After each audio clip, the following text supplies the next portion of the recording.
Boa noite, professor orientador Pastor Meir. Boa noite, professor Alfeu.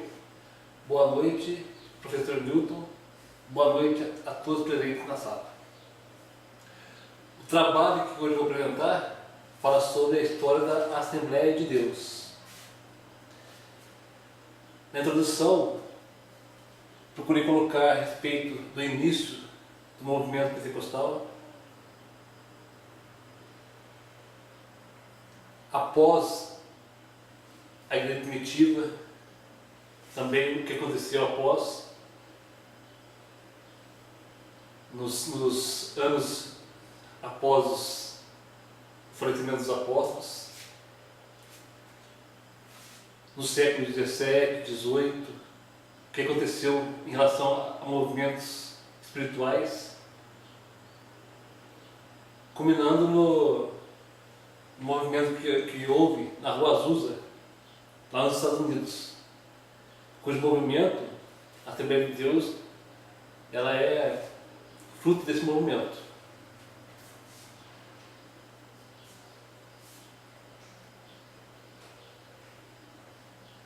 O objetivo é mostrar que o pentecostalismo, que a atuação do Espírito Santo, ela não parou, não ficou somente na igreja primitiva, mas com o passar dos anos, esse movimento continuou, o Espírito Santo continuou sendo derramado sobre a igreja, porque existem grupos que acreditam que esse movimento do Espírito só houve lá no dia de Pentecostes, lá no tempo da igreja primitiva.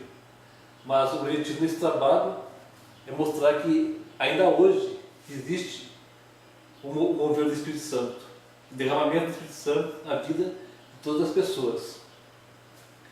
Aqui na introdução, o trabalho foi dividido na introdução, breve história do movimento pentecostal, chegada dos pioneiros ao Brasil, o início da Assembleia de Deus, o cisma da Assembleia de Deus, credo da Assembleia de Deus, usos e costumes, influência da Assembleia de Deus na sociedade e a conclusão.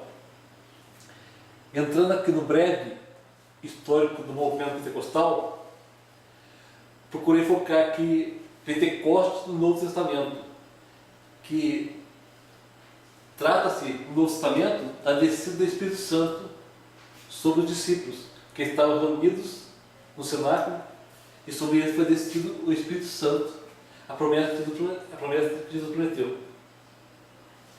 E também o Pentecostes pós-era bíblica, o que houve após o falecimento dos apóstolos. Porque há documentos históricos que houve movimentos espirituais no século II, com os montanistas, após a Reforma Protestante, houve na Europa, nos Estados Unidos.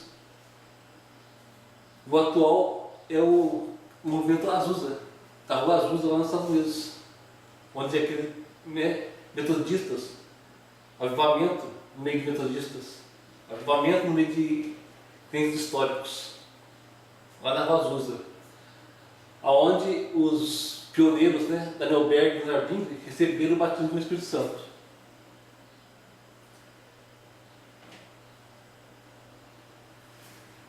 O tópico 3 aqui fala sobre a chegada dos pioneiros ao Brasil. Após eles terem recebido o batismo com o Espírito Santo nos Estados Unidos, esses dois pioneiros, Gunnar Bing e Daniel Berg, eles receberam uma revelação através de um irmão que é para eles irem para um local chamado Pará. Mas eles nem sequer sabiam onde era esse local. Então eles foram na biblioteca, procuraram onde era e viram que era no Brasil. Então eles vieram para o Brasil, embarcaram em Nova York para o Brasil no dia 5 de novembro de 1910, num navio chamado Clemente,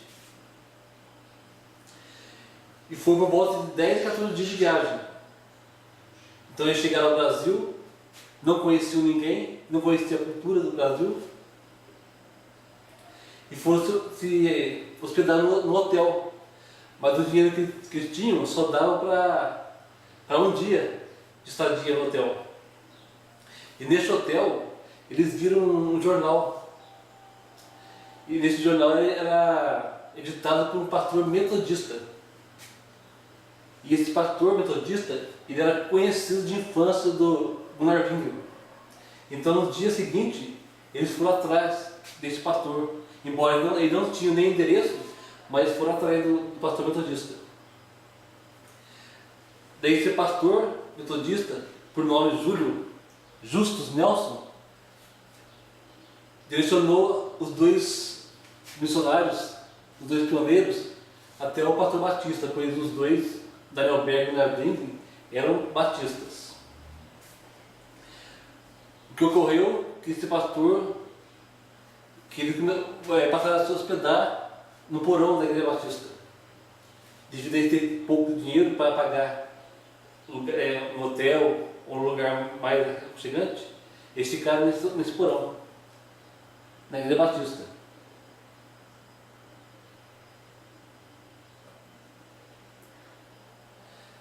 Aqui no tópico, o início da Assembleia de Deus.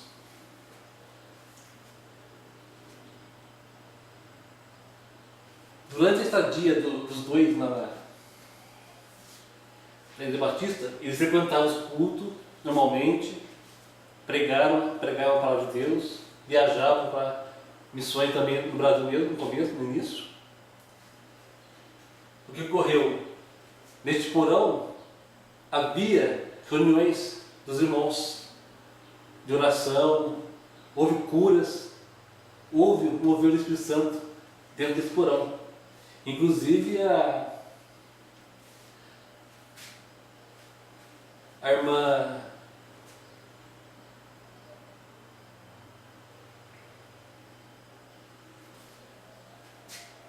o que ocorreu? Um dia o pastor Batista foi até esse lugar, esse local, que era o porão, e ali estavam alguns irmãos reunidos. Ali houve discussão entre o pastor Eurico Nelson e os missionários. E ali mesmo houve uma manifestação de quem era a favor e quem era contra, ou era contra o movimento pentecostal, né, a doutrina que estava sendo pregada pelos missionários. E ali mesmo 13 pessoas levantaram a mão a favor da pregação feita pelos dois missionários. O que aconteceu? Eles foram excluídos da igreja. Os dois missionários também foram mandados embora daquele local também. Mas a irmã Celina, que foi a primeira irmã batizada com o Espírito Santo, e também recebeu cura de um câncer no rosto, ela cedeu a sua casa para os missionários fazerem cultos. Aí iniciou o trabalho dia 18 de junho de 1911, com o nome de Missão da Fé Apostólica. E ali iniciou o trabalho da Assembleia de Deus, mas com o nome da Assembleia de Deus mesmo, só em 1918, que foi oficializado o nome de Assembleia de Deus. Tanto o nome de Missão da Fé Apostólica, como o nome de Assembleia de Deus, foi por influência dos Estados Unidos. Também nesse tópico está posto o crescimento da nova igreja. Rapidamente, os missionários eles começaram a pregar nas cidades, nas vilas ali ao redor de Belém. Em pouco tempo, a Assembleia de Deus já estava presente em todos os estados. E assim, a Assembleia de Deus começou a crescer.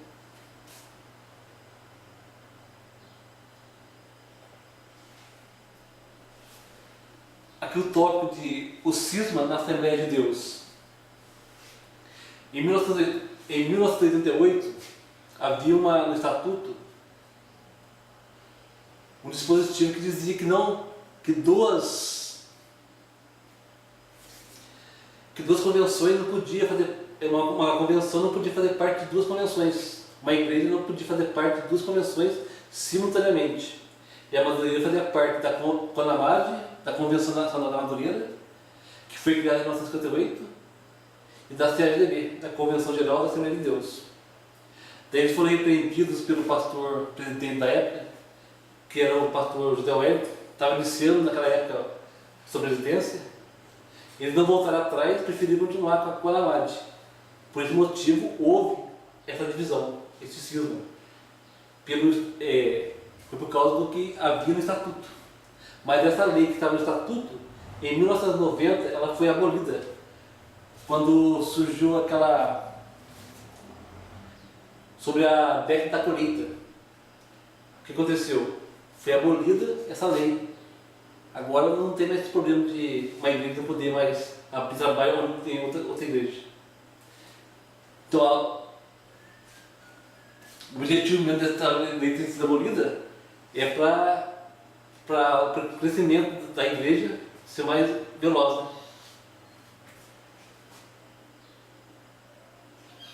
Então, por esse motivo, houve a divisão da Madureira com a Convenção Geral. E a CONAMAD, que ela passou a sua sede do Rio de Janeiro para Brasília. E também elas estão presentes em todos os estados brasileiros. É um ministério também que cresce bastante. Junto com a Convenção Geral da Assembleia de Deus, são os dois maiores grupos dentro da Assembleia de Deus.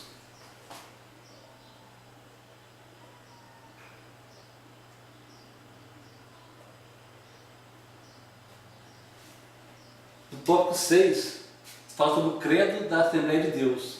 O que é o credo? O credo significa o creio.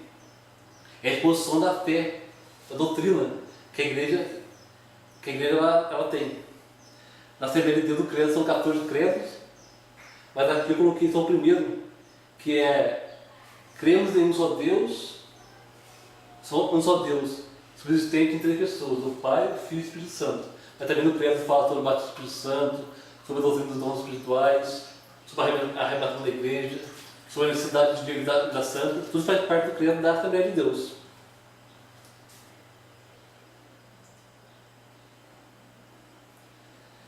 Também, agora no próximo tópico, sobre usos e costumes. Apesar que a Assembleia de Deus sempre se preocupou com os usos e costumes, oficialmente mesmo, só em 1975, na Convenção de Santo André, que foi oficializada os usos e costumes, o modo vivente da Assembleia de Deus, dos membros da Assembleia de Deus. E a partir daí, em todas as convenções, há discussões se liberam ou não certos determinados costumes. Um grupo de pastores acham que os costumes adotados pela Assembleia de Deus atrapalham o crescimento da Assembleia de Deus. Mas a maioria pensa diferente, que o que ajuda o crescimento da igreja é o evangelismo, a obediência dos cristãos à palavra do Senhor, é o jejum, a oração, e não a mudança de costumes. E o pastor José Wellington da Costa, ele deixou claro que não vai abrir mão dos usos e costumes da Assembleia de Deus, porque essa é uma identidade da Assembleia de Deus. Mas ele deixou claro que os usos e costumes não é salvação, porque a salvação é somente pela fé em Cristo Jesus.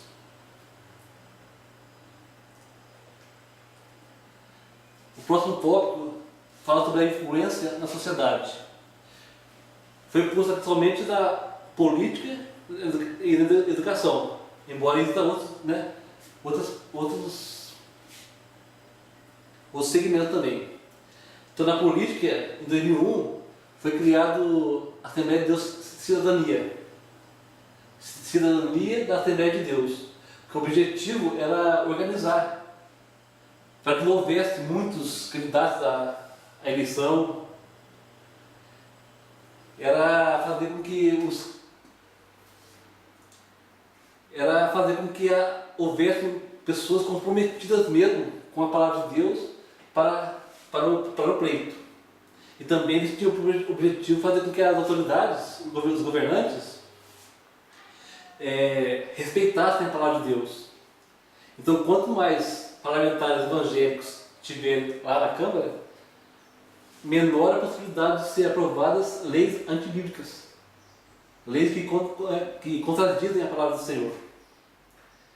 Atualmente, a Assembleia de Deus, nessa eleição, conseguiu eleger 23 deputados federais. Juntando com os demais evangélicos, são 36 deputados. Então, isso já, humanamente falando, já ajuda com que as leis que são contrárias à palavra do Senhor, elas sejam evitadas. E na educação, através do SEC, que é o Conselho Educacional de Educação Cristã, Conselho de Educação Cristã, a CGD ela é autorizada a dar cursos, tanto cursos livres, como também está autorizado a criação de escolas, faculdades. Os cursos livres elas não precisam ter o parâmetro do MEC, mas os cursos, as escolas, as faculdades, elas têm que estar dentro do parâmetro do MEC, mas a Assembleia de Deus é autorizada a dar esses cursos.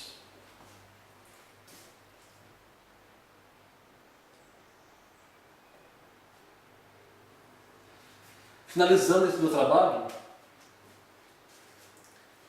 foi procurado focar assim, o início do movimento, desde a era do dia de Pentecostes, dos apóstolos, os demais anos que vieram após os apóstolos, até a chegada atual, né, nos dias de hoje, com a Assembleia de Deus. Apesar de não ser só a Assembleia de Deus, o grupo pentecostal, mas é o maior grupo evangélico atualmente no Brasil. E aqui nós podemos com certeza dizer que dentro da Assembleia de Deus, mesmo que hoje em dia há divisões, há brigas, há também aquelas pessoas que continuam focadas no Evangelho de Cristo. Há pessoas que elas têm compromisso com Deus. Então, através dessas pessoas, Deus continua abençoando não só a vida delas próprias, como a vida de todo o ministério da Assembleia de Deus. Então, acredito eu que o mesmo movimento que começou lá no dia de Pentecostes, o derramar do Espírito Santo que teve no dia de Pentecostes, através da Assembleia de Deus e de outros grupos pentecostais, continua sendo feito, né, por Deus. E todos aqueles que recebem o batismo, recebem dons, podem testemunhar que o mesmo Deus que operou lá no dia dos apóstolos continua operando hoje. Mas também, nesse trabalho, a necessidade de focar que a Assembleia de Deus tem compromisso com Deus e também com a sociedade. Então a Assembleia de Deus tem que... ela foca, principalmente na política, na educação, na assistência social, através desses segmentos, ela pode mostrar que Deus está no meio da igreja. Através desse segmento, ela pode trazer muitas pessoas a Cristo. Mas o objetivo principal nós sabemos que é a pregação do Evangelho. Mas através desse segmento, ela pode mostrar para todas as pessoas que Jesus salva, cura e liberta. E o alvo principal da Assembleia de Deus ainda continua o evangelismo. Continua sendo levar as pessoas a Cristo. Aqui eu termino esse trabalho, agradecendo a todos que estão me ouvindo. Em nome de Jesus.